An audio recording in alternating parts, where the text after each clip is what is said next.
Oi, gente querida, linda, amada do meu coração. Nós estamos dando sequência a Mateus, hoje no capítulo 21. Nós vimos que Jesus da Galileia passou pela Samaria, aconteceu aquele episódio dos 10 leprosos e só o leproso samaritano voltou para agradecer. E outras coisas mais foram acontecendo, como, por exemplo, a mais chocante de todas elas foi o pedido da mãe de Tiago e de João, rogando que quando Jesus viesse no seu reino, Tiaguinho ficasse de um lado, Joãozinho do outro, uma super proteção materna que indignou terrivelmente os outros 10 apóstolos. Jesus olhou para aquilo como um absurdo, mas tratou com uma condescendência misericordiosa extraordinária, embora não tenha tido nenhum problema em dizer não. Não é para nenhum de vocês, não é uma determinação, não é fruto de um consenso, não é algo que a gente vá decidir, nem eu irei participar dessa decisão. Está reservado para aqueles a quem meu Pai decidiu que venham a ser os que se assentem à minha direita e à minha esquerda. Vocês viram a sequência toda, até que no nosso último encontro nós chegamos a Jericó, Galileia, Samaria, e desce para Jericó, que é um dos lugares mais baixos da região. É uma cidade erigida há mais de 10 mil anos e que está na parte mais baixa do Rio Jordão. Como vocês sabem, o Rio Jordão carrega um nome que caracteriza a topografia da sua descendência, da sua expressão de escorrimento geográfico da água, porque Jordão significa aquele que desce. E desce tanto que ele nasce lá no sopé das montanhas do Hermon e vai terminar no Mar Morto, que é o lugar mais baixo da face da terra em termos de lâmina de água, baixíssimo. E é lá que eles estão em Jericó e aparecem aqueles 2 cegos, de acordo com a narrativa de Mateus, mas que tem em Bartimeu, filho de Timeu, o seu protagonista mor, como eu expliquei na quinta-feira da semana passada, ou na quarta-feira da semana passada. E agora a gente dá prosseguimento. Quando a gente vê que depois de ter curado a Bartimeu, que fez a boa escolha, ele era tanto mendigo quanto cego. E no meio daquele dilema, o que eu escolho? Quando Jesus disse, o que tu queres que eu te faça? Quando Jesus pergunta isso, é porque o cara tinha 2 alternativas. Ele era pauperíssimo mendigo, vivia esmulambado nas esquinas, machucado, desvestido, destituído e invisibilizado pelos olhares supremacistas e superiores, tanto quanto ele era cego. Mas ele faz a boa escolha. Ele, com dinheiro que poderia comprar facilidades para ele, jamais voltaria a ver. E ele é um homem sensato na sua dificuldade e no seu dilema.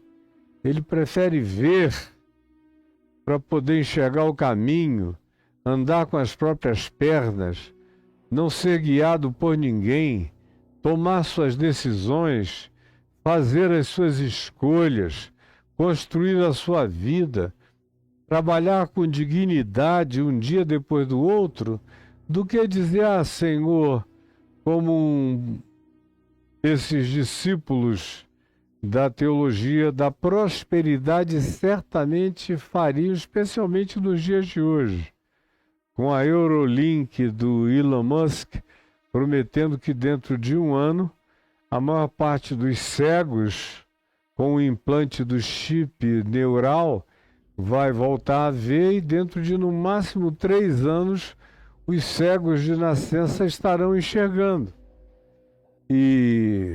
Mas ele não titubeou, embora ele não tivesse nascido nessa era, mas no tempo em que ele nasceu, há 2000 anos atrás, ele queria era ver.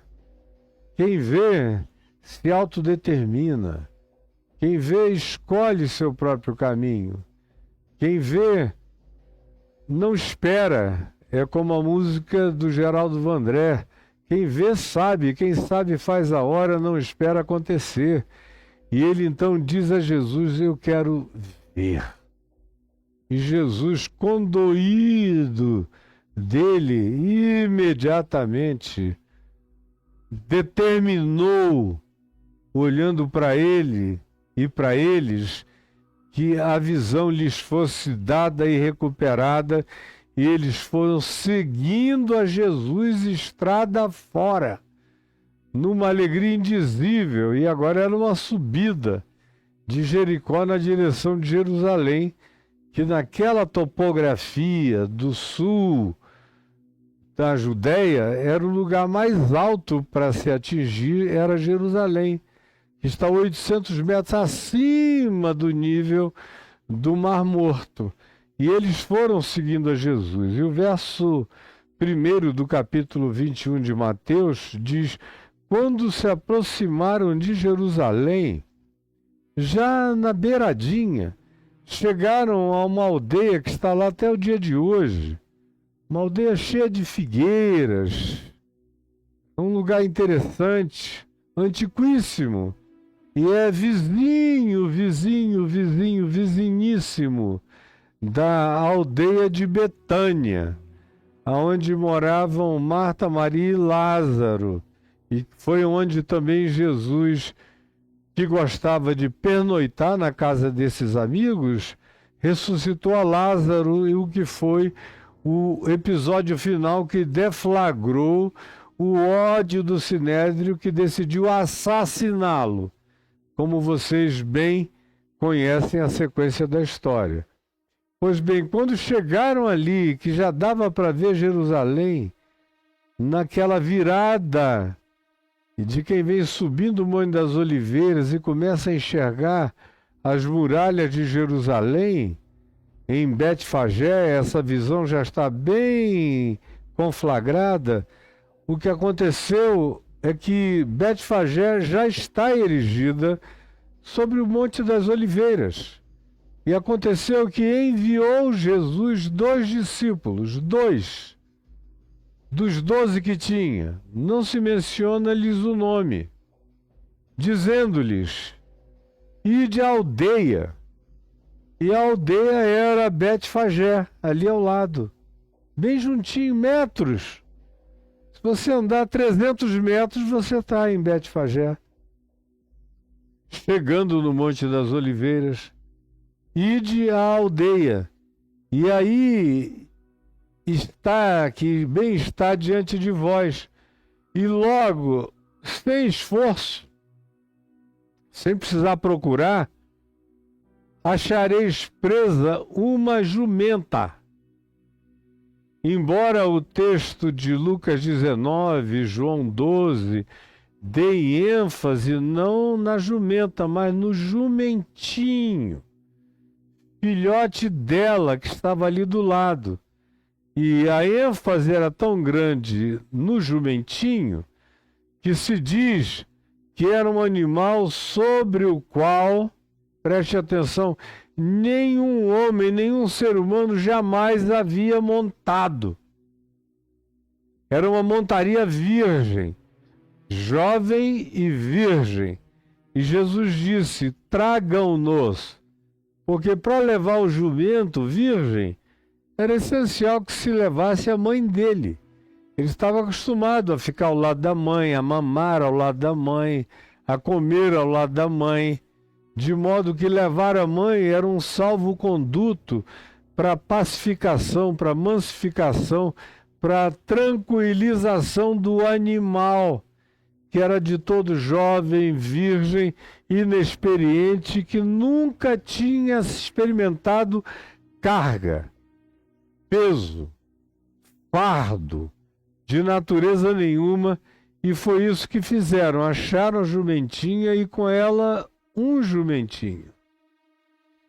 E Jesus disse: despreendei-a e trazei-mos, porque despreendendo a mãe, o jumentinho já queria ir junto, então levá-lo era a coisa mais natural. E Jesus usa a lógica da natureza, a lógica da ascendência materna animal, a lógica da necessidade do mamar, a lógica da dependência do filhote de sua mãe. Mas ele diz: trazei-mos. Conquanto ele fosse montar no jumentinho, a pacificação daquela criaturinha vindo até Jesus e aceitando-o como aquele que montaria nele, tinha uma relação de psicologia jumental essencial com a mãe dele. Trazei-mos. E se alguém vos disser alguma coisa, que é óbvio que o jumento estava lá, tinha dono, ele não estava à toa, ele era criado por um dono, e era um animal de carga. Era um dos instrumentos mais úteis para o trabalho contemporâneo nos dias de Jesus. Era um jumento. É num jumento que o chamado bom samaritano vai e coloca depois o homem caído à beira do caminho. O jumento era o animal por excelência na Palestina do primeiro século, muito mais do que o cavalo. O cavalo era um animal de guerra, belicoso. Os judeus não tinham nem mesmo cultura de criação de cavalos. Foi o rei Salomão que criou um grande estábulo de cavalos. Mas se você vir nos dias de Davi, pai de Salomão, o animal por excelência era o jumento. O próprio filho de Davi, Absalão, morreu montado num jumento quando passou embaixo de um arbusto cheio de espinhos. Ele que tinha um cabelão que pesava quilos e era enorme, e ele, um homem alto, ficou preso pelo cabelo nos arbustos e foi executado contra as ordens de Davi, o que incorreu em punição para quem executou aquele assassinato. Mas ele estava montado num jumentinho. E os jumentos eram, o animal era o fusquinha antigo dos anos 50, 60 e 70 no Brasil, era o que se usava para locomoção. Depois vieram outros carros. Hoje a gente tem carros diferentes e no mundo tem sempre algum tipo de locomoção pequena, útil e com grande capacidade de carregar peso, que os humanos continuam usando até o dia de hoje. Nos dias de Jesus eram os jumentos. Nesse caso, a jumenta tinha mais capacidade, mas o jumentinho cumpria a profecia que a gente vai ver mais adiante. E se alguém vos disser alguma coisa, interpelar perguntando, por que vocês estão levando os animais que não são de vocês? Respondei-lhe ao que interpelar-vos, que o Senhor precisa deles. Precisa deles. Ia montar no jumentinho, mas precisava de ambos. Porque a mãe era a pacificação do filho. E na psicologia de Jesus, tudo era feito com o máximo de harmonização, de tranquilidade, de pacificação, de sincronicidade, de não abrupteza, de leveza. E para que isso acontecesse era necessário que ambos estivessem presentes, assim como ele fez com a jumenta e o jumentinho, ele faz com tudo mais na vida, faz parte do modus operandi de Jesus tratar a vida sem essas abruptezas desnecessárias, aonde ele pode fazer as coisas fluírem com harmonia, com delicadeza, com gentileza, com entrosamento, com pacificação. Ele faz com humanos, tanto quanto ele faz com animais. Ele faz com todos. E isso apenas faz a extensão natural do fato de ele ser o príncipe da paz e da pacificação. Então o Senhor precisa deles e logo os enviará de volta. Ele não está pegando para tomar posse.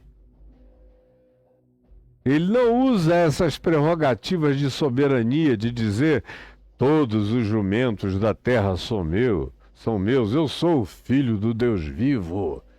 Só se um pastor hoje em dia dizer, se sinta é muito agradecido de eu estar dando o privilégio a você de escolher seu carro, sua casa, seu sítio, seus bens, seus animais, para servirem a mim, porque eu sou um servo do Senhor, um ungido do Senhor, e você que agradeça, como a canalice eclesiástica pratica nos nossos dias. Com Jesus não é assim, nem no detalhe do que nós estamos vendo. Ele vai usar rapidinho e logo os enviará de volta. Se você não quiser aprender nada com a singeleza dessa lição, é uma tristeza para você que vai continuar grosso, estúpido, atropelante, senhor das criaturas e um ente abjeto nas suas posturas. Quem quiser aprender com Jesus, aprenda no trato dele com os humanos, porque é ele que diz, não gritem nas praças. É ele que diz, não criem publicidades desnecessárias. É ele que diz, façam tudo com delicadeza e com discrição, até na hora de dar uma oferta, que a mão esquerda não saiba o que a direita fez.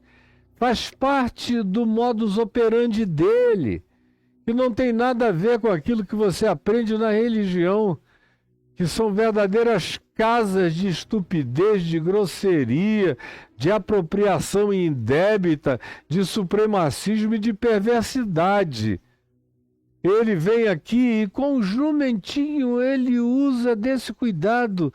Traga a mãezinha dele, que é para que para ele isso não seja um susto, nem um desvinculamento, nem um desataviamento, para que haja uma naturalidade nele, para que ele venha com a boa vontade instintual de saber que se a mãe está perto, ele está tranquilo. E é assim que se faz com tudo mais na vida, é uma sabedoria não para jumentos, mas para humanos, se você não quiser ser um jumento. Pois bem, logo os enviará de volta. Ora, Isto aconteceu para se cumprir o que fora dito por intermédio do profeta. Que profeta? Profeta Zacarias, no capítulo 9 e no verso 9. E aí, para você entender o cumprimento dessa profecia em Zacarias 9:9, você tem que ler Zacarias 9:9 tendo Jesus como chave hermenêutica.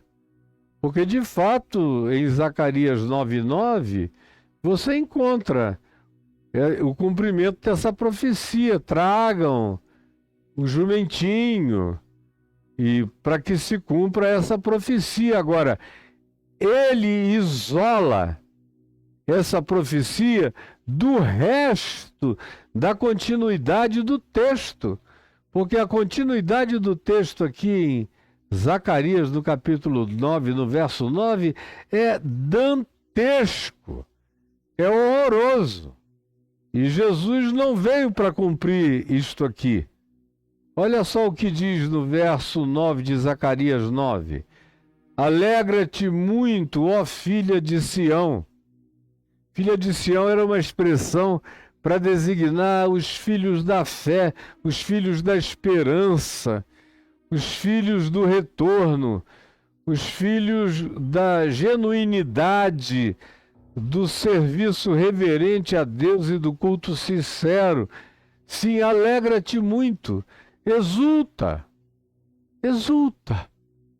Entra em estado de estupefação quando tu vires essa profecia se materializando.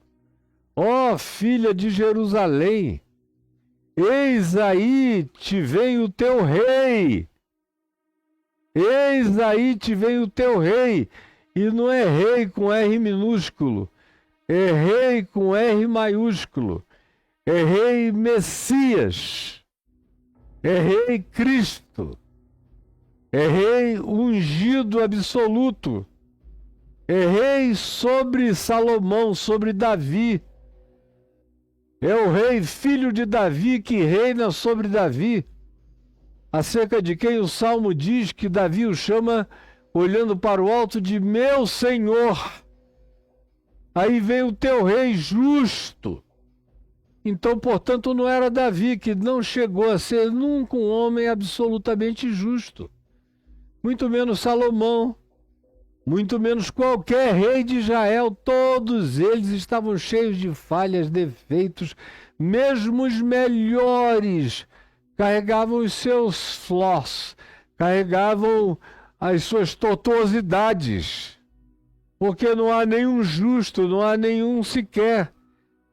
Mas vai e pega, porque no dia que vocês virem isso acontecer, aquele que montar sobre esse jumentinho, sobre este filho de jumenta, é o justo absoluto, é o Salvador total, mas é o Salvador humilde, que não vem com coroas e diademas, que não vem montado numa carruagem, não vem com glórias e cavalos, não é precedido por um exército, não tem guarda-costas, não chega com ostentação, não sai de um Porsche, nem vai sacudindo um relógio de ouro com essa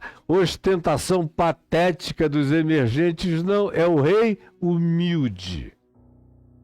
Porque Jesus é o rei humilde, tudo que ele fez, fez com humildade. Quem quer que diga que serve a Jesus e se apresenta com essas ostentações satânico-diabólicos diante de vocês e vocês não notam nada, é um mentiroso e falso profeta, e vocês já não têm mais nem desculpa para serem enganados. Vocês já gostaram e já aprenderam a perversão. Mas eis aí vem o teu rei justo, Salvador humilde, montado em jumento, num jumentinho cria de jumenta, cumprindo em exatidão a profecia. Mas ele para aqui. Ele para aqui. A leitura de Zacarias 9:9 para aqui. Porque o resto é insuportável. E o resto tinha tido um cumprimento passado que nem pode se aguardar no futuro. Porque a tribo de Efraim, que vai ser mencionada aqui, já desapareceu há muito tempo.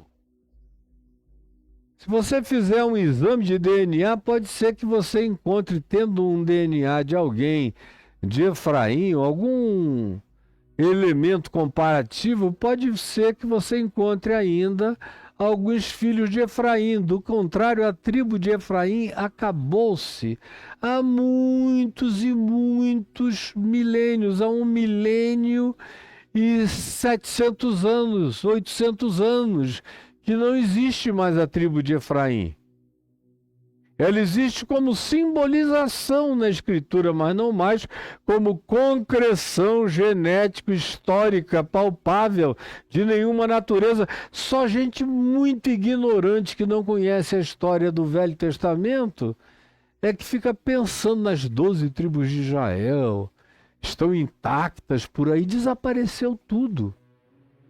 Até mesmo a tribo chamada de Judá, porque habita a Judéia, onde está Jerusalém, não tem mais nenhuma integridade genético, física, de DNA. E essa é a razão pela qual em Israel, eu vou repetir pela 10ª vez, não se pode fazer exame de DNA, porque os exames de DNA que são feitos com habitantes considerados judeus puro sangue em Israel, mostram que todos eles são pangarés, que nem mais o DNA é puro. Tem gente que se jacta lá de ser filho de Abraão segundo a carne, especialmente os sionistas, mas eles têm um percentual mínimo de DNA de Abraão. Às vezes o cara tem um DNA muito mais carregado de germânicos, de polacos, de gregos, de ingleses, de espanhóis, de outros grupos humanos que não judeus. Então, nem nesse sentido, isso é veraz. Por isso, para não criar uma relativização total no supremacismo religioso dos que habitam Israel, achando que eles são judeus puro sangue e não são, é que é proibido fazer teste de DNA em Israel. Se você quiser fazer, vá para outro país, lá eles não fazem. E a sequência no verso 10 é totalmente antagônica ao que Jesus veio fazer.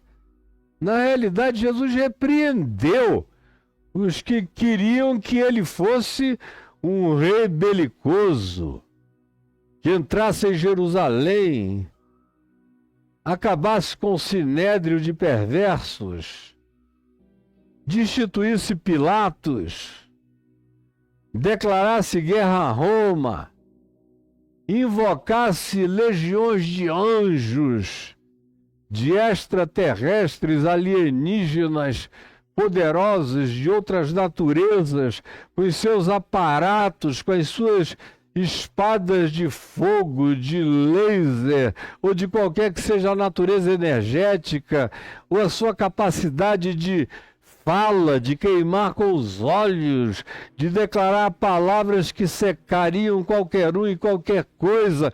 Era isso que se queria que esse rei, Messias, fizesse, mas esse é o rei humilde, que não vem montado numa biga egípcia, ele vem num jumentinho, que não estava preparado para nada, nem para correr. Tinha que ser uma descida rápida, e era descida, não era subida. Porque se fosse subido, o jumentinho nem aguentaria o peso, era na descida com a mãezinha dele ao lado. E é uma descida curta. É uma descida que eu já fiz, desculpem, mas eu vou usar uma expressão superlativa. Eu já fiz milhões de vezes aquela descida a pé. Mas o verso 10 não estaria em vigor, Jesus não veio para cumpri-lo. A profecia para na eleição do texto feito a partir do que Jesus veio fazer. Portanto, ele é a chave hermenêutica para a gente entender Zacarias 9:9. Porque do verso 10 em diante diz: destruirei os carros de Efraim.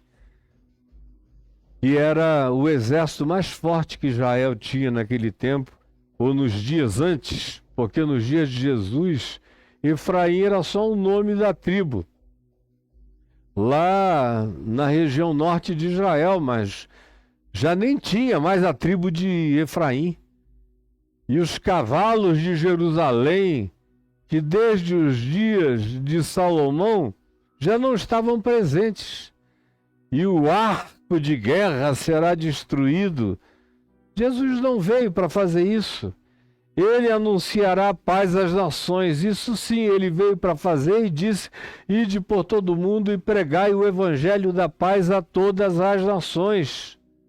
E o seu domínio se estenderá de mar a mar, o domínio da pregação do evangelho, do anúncio da graça, do evangelho da graça. Vai cobrir o Eufrates. Por que o Eufrates? Porque era o lugar da Babilônia, é o lugar da Ásia Menor, da Turquia. Toda vez que eu estou na Turquia, eu passo em cima do rio Eufrates. Passo mais de uma vez. Às vezes a estrada serpenteia o Eufrates. Então, eles tinham ido para o cativeiro em Babilônia, ficaram lá com os medos, com os persas. Foi de lá que eles receberam a liberdade proclamada por Ciro o Grande para voltarem para a terra de Judá. Então é uma referência simbólica ao exílio. Vocês que estiveram exilados, a mensagem do rei humilde vai chegar até ao coração do exílio onde vocês estiveram presos. Não é uma profecia para dizer que Israel tem que ser dona de tudo, desde o Nilo até o Eufrates. Como os rabinos sionistas proclamam hoje em dia, só se for para criarem a Terceira Guerra Mundial. Porque para ser dono e se apropriar do Nilo até o Eufrates, tem que tomar o Egito, tem que tomar a Jordânia, tem que tomar a Síria, tem que tomar o Líbano, tem que tomar o Iraque, tem que tomar a Turquia, tem que ser uma potência absoluta no Oriente Médio e ninguém aceitaria isso. E o que viria seria uma guerra de natureza atômico universal. Mas o pessoal não consegue nem raciocinar, porque não conhecem o contexto bíblico e não leem a Escritura tendo Jesus como chave interpretativa. Sim, o domínio sobre o qual se fala aqui é do anúncio dessa palavra que chegaria a tantos lugares, até as extremidades da terra. Me alcançou no Amazonas. A palavra do rei humilde, que desceu o Monte das Oliveiras num jumentinho, me alcançou no Amazonas. Israel nunca será dono do rio Amazonas, nem do Eufrates, nem do Nilo. Isso está aqui apenas como determinação vinculada aos lugares onde eles estiveram em exílio. Até nos lugares onde vocês foram escravos, a palavra do rei humilde chegará com graça de boa nova libertadora. É isso que se está dizendo aqui. Quanto a ti, Sião, por causa, aí vem uma sequência de coisas.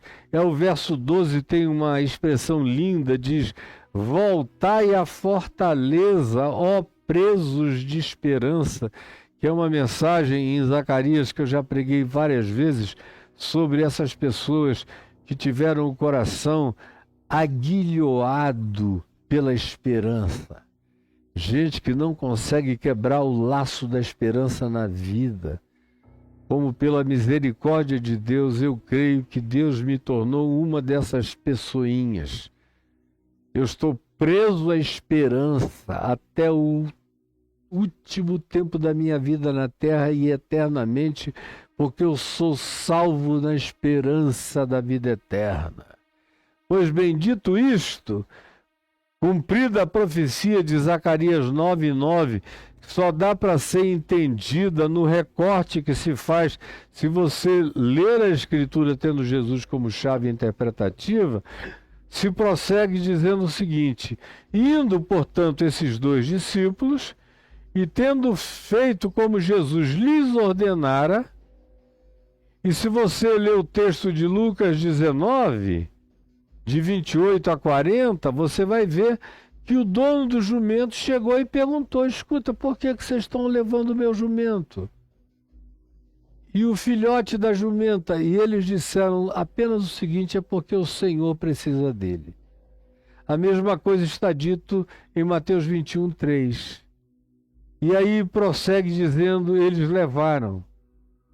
E tendo feito como Jesus lhes ordenara, trouxeram a jumenta e o jumentinho.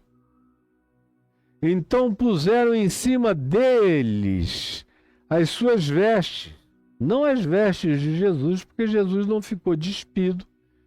Ele andava com uma túnica toda tecida de alto a baixo, sem costura, que deve ter sido um presente muito, muito interessante e carinhoso que ele recebeu, porque não é fácil fazer uma túnica sem remendos, sem costura, de alto a baixo, inteira. E abaixo disso ele andava cingido com um cingimento que hoje em dia a gente chama de cueca. Então não foi com a roupa dele, foi com a roupa dos circunstantes, a roupa dos discípulos, a roupa da multidão. Eles foram tirando capas, túnicas e cobriram a jumenta e o jumentinho, puseram em cima deles as suas vestes e sobre elas Jesus montou. E a maior parte da multidão estendeu as suas vestes pelo caminho, a maior parte. Como eu disse, não é um caminho de 1 quilômetro, é uma descida. Depois você atravessa o Vale do Cebron e começa a subida, naquele tempo, as escadarias que levavam à esplanada do templo. Mas não é uma jornada de 2 quilômetros. Era um caminho curto. Por isso eles disseram: é só uma entradinha e logo depois a jumenta e o jumentinho estarão de volta. E a maior parte do povo forrou o caminho com as suas vestes. Outros cortavam ramos de árvores. E tem abundância ali, ramos de oliveiras, de ciprestes, de figueira. Fizeram um caminho de folhagens para Jesus passar. E espalharam por toda aquela estrada, que, como eu vou repetir pela 4ª vez, não era longa. E as multidões, tanto as que o precediam, porque tinha um grupo andando na frente, como aquelas que o seguiam, era o pessoal que vinha andando atrás.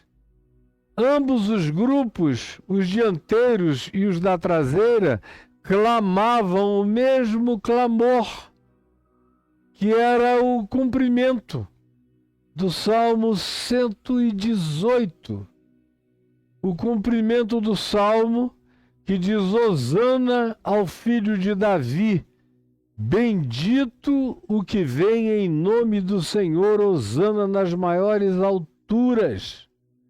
Quando você vê isso aqui, é o Salmo 118, versos 25 e 26.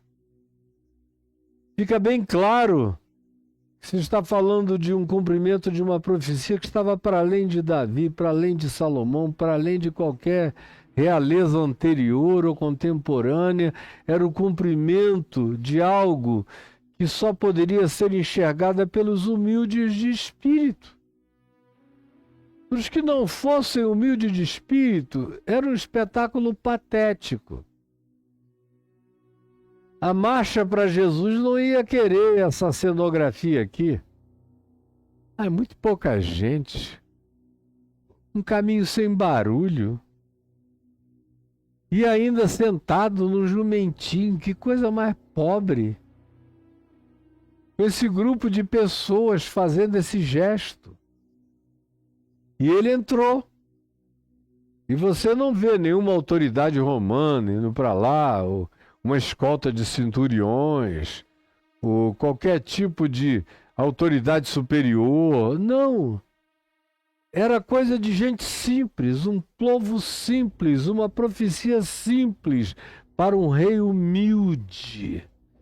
Pessoal, hoje em dia, na teologia do domínio e na teologia da prosperidade, quer fazer de Jesus quem ele nunca foi, quem Satanás propôs que ele fosse, lá em Mateus 4, e ele repreendeu o diabo porque disse: não, comigo não. Mas os crentes querem justamente o que o diabo ofereceu como tentação, e os crentes apelidaram de cumprimento da promessa de Deus. Que coisa mais patética. Pois bem, e entrando ele em Jerusalém, depois de percorrido esse caminho, toda a cidade se alvoroçou depois que ele chegou lá dentro. E perguntavam: quem é este? Vocês vejam como Jesus era estranho a Jerusalém. Estranho. Nunca foi a cidade dele. Ele nunca teve prazer especial em Jerusalém. Quando ele iniciou seu ministério, ele podia ter ido morar em Jerusalém, mas Jerusalém ele sabia que era o lugar da morte, do assassínio, do homicídio, dos poderes do supremacismo que mata, como a gente assiste até o dia de hoje. É de lá que procedem as ordens de genocídio, de execução, de holocausto semítico, porque eles estão matando seus próprios irmãos, filhos de Abraão. Os palestinos são filhos de Abraão, segundo a carne. E provavelmente tenham um DNA de Abraão menos alterado do que os próprios judeus de Jerusalém. Mas quando ele entrou em Jerusalém, ele era tão estranho a Jerusalém, Jerusalém estranha a ele, que perguntaram: quem é este? Vocês vejam a total falta de intimidade entre Jesus e Jerusalém. Ele tinha ido lá antes, sim, algumas pouquíssimas vezes. Mas ele nunca achou que aquele fosse um lugar salutar para viver, para morar. Era a capital da hipocrisia, do supremacismo, do ódio, da superioridade sobre os outros, da aristocracia arrogante. Era Jerusalém, da classe sacerdotal enciumada, ciumenta e com potencial homicida horroroso. Era a capital dos fariseus, era a capital de todos os que queriam ter poder e gostariam de aparecer e de se visibilizarem. Era a capital do Sinédrio, do Knesset, das autoridades judaicas. Era a capital do poder.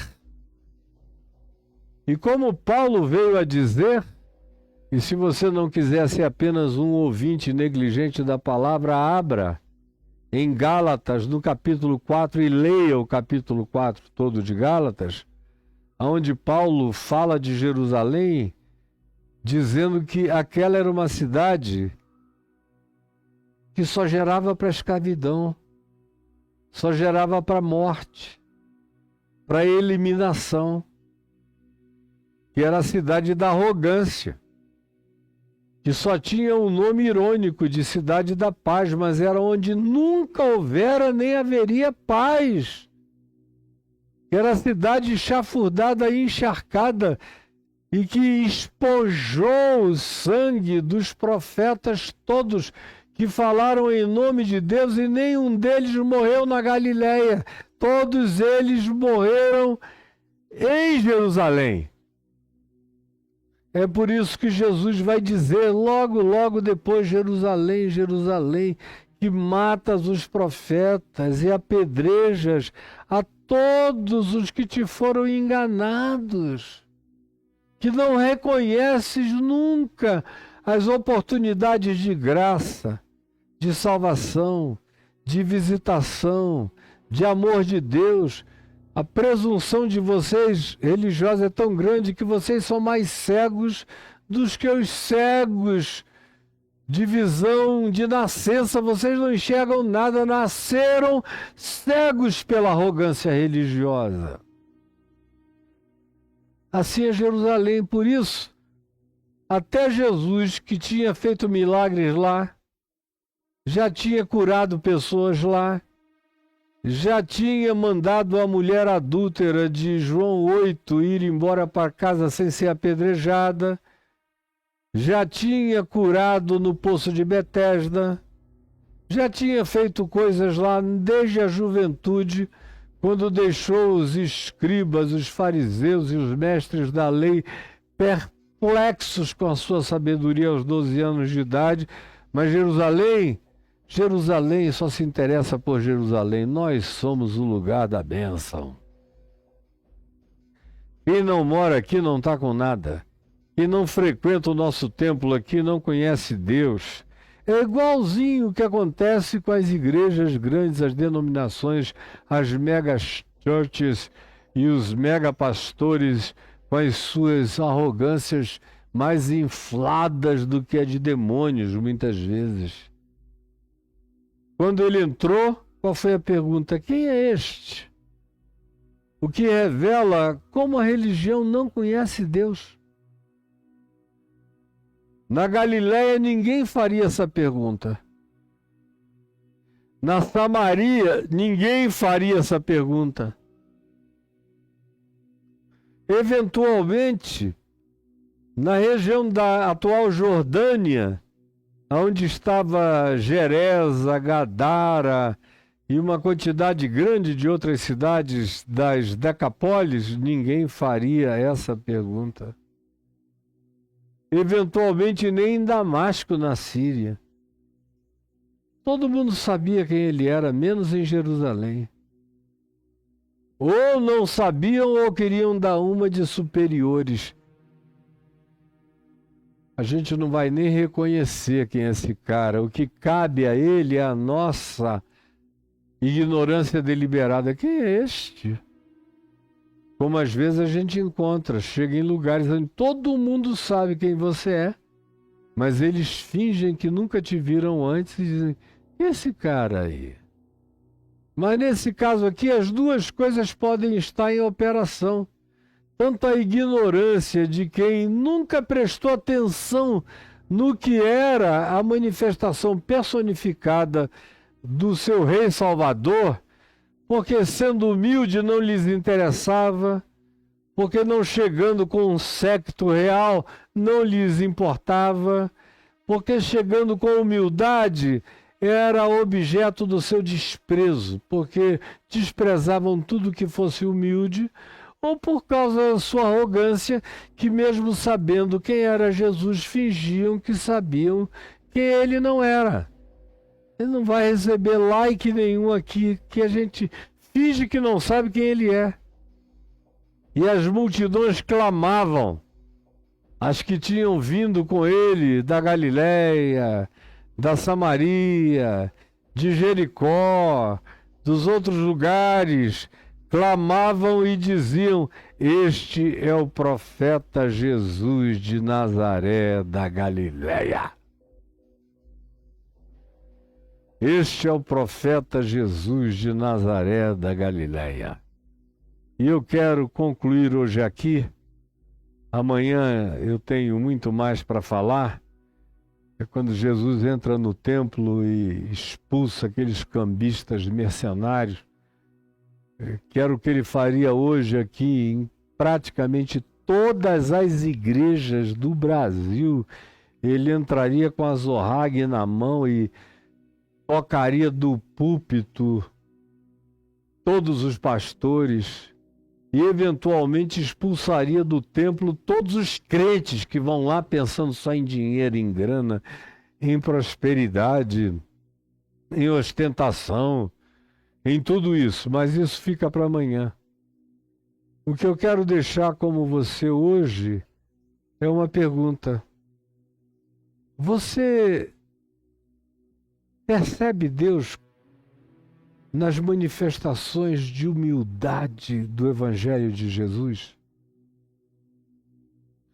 Tem muita gente que não dá a mínima. E olha, o Evangelho se manifesta muito mais com humildes, entre os humildes e pelos humildes do que em qualquer outro ambiente. E quem não tem olhos para enxergar os humildes, o que lhes procede da boca, o que lhes advém das ações e o que decorre das suas expressões de culto simples, humilde, improvisado, porém espontâneo e sincero, e fica procurando Deus só em templos majésticos. Outro dia eu estava vendo uma pessoa que eu conheço muito, quero até bem a ela, e lamento profundamente que ela tenha se convertido ao anti-evangelho. Ao anti-evangelho. Ele fazendo uma live na porta do templo que ele está frequentando, que é um dos mais ricos do Brasil, esse templo hoje em dia, dizendo, olha como a nossa igreja está bonita. Igreja para ele, coitado, eu tenho um amor enorme por ele, mas para ele igreja ainda é aquela fachada de supermercado, toda incrementada, com culto, não é para crianças, é para kids. Ele estava glorificando a grandeza do estacionamento. Aí você entra, são aquelas luzes roxas, o teto preto, aquela coisa enorme. Tem uma área VIP, olha que linda a nossa área VIP. E eu olhando, digo, meu Deus, eu te conheço há tantos anos. Você já ouviu o evangelho puro de Jesus de mim tantas vezes, mas parece que a cabeça é empedrada. Aí chega um doido lá que não conhece nada de Bíblia, muito menos de Evangelho, nem de Novo Testamento, nem de teologia séria, nem de coisa alguma, mas faz aquela palhaçada no púlpito para lá e para cá, grita, diz que você vai receber dinheiro, vai ficar rico e poderoso. A pessoa ignorante chega ali, aquele canto, tem um monte de mulher bonita, de garotos bem vestidos que não sabem nem o que estão fazendo lá, aí vê aquele monte de carro, de Porsche, de Mercedes, de Ferrari, de tudo. Aqui é o lugar onde eu tenho que ficar. Olha como essa igreja é linda. E Jesus olha para aquilo tudo e diz, o mesmo que disse à igreja em Laodiceia, eu estou do lado de fora e eu nunca entrei. E eu estou a ponto de vomitar vocês da minha boca. E naquele caso, que é muito pior do que o da igreja de Laodiceia, eles já foram vomitados da boca de Jesus e não estão sabendo até o dia de hoje. A pergunta para você é essa. Olha, as coisas mais importantes que eu já ouvi na minha vida, eu ouvi dos simples, dos pobres, dos humildes, dos que achavam que não tinham nada a me dizer e que sem a intenção de me dizer coisa alguma me disseram com pureza de coração, sem nenhuma intencionalidade doutrinária ou pedagógica, palavras de uma sabedoria singela que me entraram no coração. Mas é uma minoria que consegue entender isso. É uma minoria que consegue celebrar essa glória da humildade do rei humilde sentado num jumentinho. É uma minoria que dá valor a isso. Vocês, quase todos aqui me ouvindo, já perderam essa pureza de coração. acerca da qual Paulo fala em 2 aos Coríntios, no capítulo 13. Ele diz: receio de vós que a serpente vos tenha enganado e vos afastado das coisas simples, humildes, puras, concernentes a Cristo Jesus.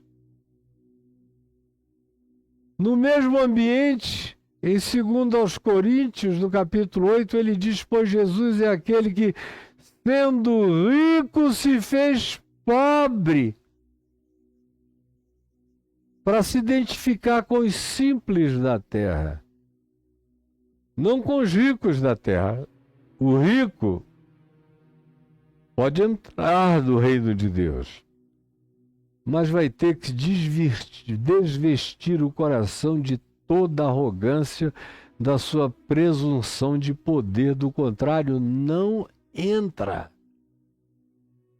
E essa moçada todinha que está aí glorificando dinheiro, poder, riqueza, como a minha mulher ontem soltou uma pérola, quando disse: são todos discípulos de mamão com mel. A expressão mamão com mel todos nós gostamos e conhecemos. Agora, o que se está ensinando por aí é mamon, que significa dinheiro no contexto do Novo Testamento. Mamon com mel. Botam mel em cima do mamon e as pessoas vão lá. Agora, se você chega na sua humildade, eles nem te enxergam. E ainda perguntam: quem é este? Porque a gente só reconhece pessoas poderosas, famosas, interessantes, ricas, que se apresentam e a gente não tem como negar a chegada delas, gloriosa e poderosa. Vocês nunca enxergarão Jesus. Para gente como você, Jesus está oculto. Você o verá e não o enxergará. Ele entrará e você dirá: quem é? Como se Jesus, do jeito que Jesus é nos evangelhos, entrasse na maioria absoluta das congregações, das mega churches do Brasil e do mundo. A maioria não ia nem reconhecer, porque ele teria que chegar e avisar antes. 8 seguranças iriam na frente, enormes, poderosos, armados. Avisariam antes os seguranças da igreja: eu estou chegando aí com o chefe. Aí já iam mandar botar um tapete vermelho, como eu vejo acontecer. Como já tentaram fazer comigo no passado, quando eu era a unanimidade de todas as unanimidades nacionais, dentro da religião e fora da religião. Eu cheguei a alguns lugares em que tinha tapete vermelho. Eu falei: olha, eu não entro aí se vocês não arrancarem essa porcaria da minha frente. Não, o senhor tem que entrar. Houve lugares onde eu cheguei que tinha gente com trombeta, 4, 5 trombetas. Um lugar tinha 7 trombetas de um lado, 7 do outro, para anunciar a minha entrada triunfal naquele templo para milhares de pessoas. Eu falei: não entro aí. Mas que é isso, pastor? Eu digo: não entro aí, é contra tudo em mim. Eu só vim pregar o evangelho. Se vocês são assim, eu vou embora. Eu entro pelos fundos. E na hora de me apresentarem, digam apenas que eu vim pregar o evangelho. Todo mundo me conhecia naquele tempo, mas assim mesmo eles queriam te dar e fazer aquela iniciação e apresentar aquele currículo vitae e sem fim brega, de cujos currículos eu sempre tive vergonha e tenho até